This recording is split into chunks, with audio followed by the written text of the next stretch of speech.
उरण तालुक्यातील स्थानिक ट्रान्सपोर्ट मालकांना संतोष कदम व सोनम ट्रान्सपोर्ट यांच्याकडून होणाऱ्या त्रासाबाबत नवघर येथे बैठक संपन्न झाली। ट्रान्सपोर्ट मालकांनी समस्या सोडविण्याची मागणी नगराध्यक्ष भावनाताई घाणेकर यांच्याकडे केली।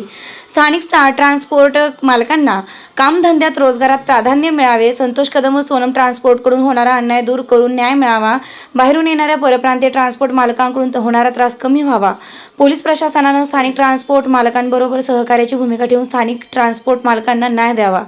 नवघर ट्रक टेम्पो वाहतूक सहकारी संस्था मर्यादित GDL उरण यांच्या माध्यमातून नवघर येथील टेम्पो ऑफिसमध्ये एका तातडीच्या बैठकीचे आयोजन करण्यात आलं होतं।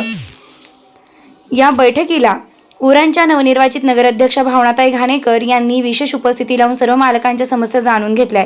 पोलीस प्रशासनासोबत बैठक लावून नगराध्यक्ष भावनाताई घाणेकर यांनी टेम्पो मालक व संघटनेचे समस्या सोडविण्याचे आश्वासन दिले आहे।